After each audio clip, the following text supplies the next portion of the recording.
Green morning விவசாய சகோதரர்களே, ஒவ்வொரு ஆண்டும் நம் விவசாயிகளில் பலர் தங்கள் பயிர்களில் ஊட்டச்சத்து குறைபாடுகளால் பெரும் இழப்பை சந்தித்து வருகிறார்கள். இதில் பயிரின் அனைத்து அம்சங்களிலும் அவர்களின் நேரடி முக்கிய பங்கு உள்ளது. இதில் குறிப்பாக எந்த ஒரு பொருளின் பற்றாக்குறையும் விவசாயிக்கு பெரும் இழப்பாகும். இந்த வீடியோவில் இன்று மாங்கனீஸ் பற்றி அறிந்து கொள்வோம்.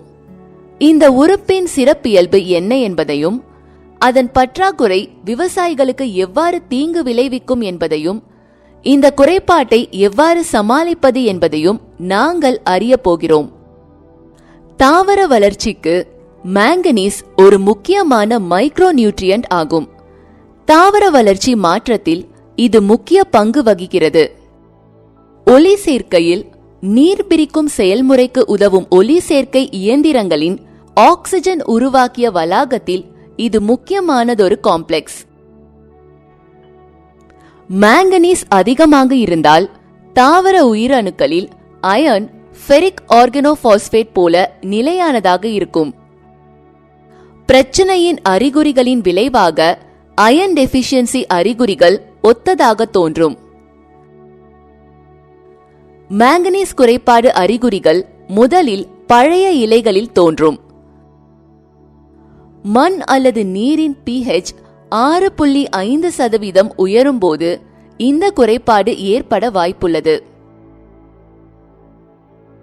சோளப்பருத்தி, உருளைக்கிழங்கு, brown soya beans, cauliflower, salary, வெங்காய கீரை, சில பயிர்கள் மாங்கனீஸ் குறைபாட்டிற்கு பதிலளிக்கின்றன. இதன் முதன்மை அம்சம் இலை மற்றும் நரம்பு பசுமைப்படுத்துதல் மற்றும் முட்டுக்கட்டை தாவர வளர்ச்சி. இலைகளில் வெள்ளை கோடுகள் மற்றும் நடுவில் பூச்சிகளால் மூடப்பட்டிருக்கும். Green planet power plant manganese பற்றாக்குறையை சமாளிக்க மாங்கனீஸ் EDTA 12% உங்களுக்கு வழங்குகிறது. இது உங்கள் பயிர்களுக்கு பல வழிகளில் பயனுள்ளதாக இருக்கும். உதாரணத்திற்கு, 1. நைட்ரஜன் அசிமிலேஷன், வளர்ச்சி மாற்றம் மற்றும் ஒளி சேர்க்கைக்கு மாங்கனீஸ் ஒரு முதன்மை பங்களிப்பாகும். 2. மகரந்த முளைப்பு மற்றும் குழாய் வளர்ச்சி, ஸ்டெம் நோய் எதிர்ப்பு மற்றும் ஸ்டெம் செல் வளர்ச்சி ஆகியவற்றிற்கும் இது முக்கியம். 3. தாவர உயிரணுக்களில் பெரும்பாலான என்சைம் செயல்பாட்டிற்கு மாங்கனீஸ் அவசியம். 4.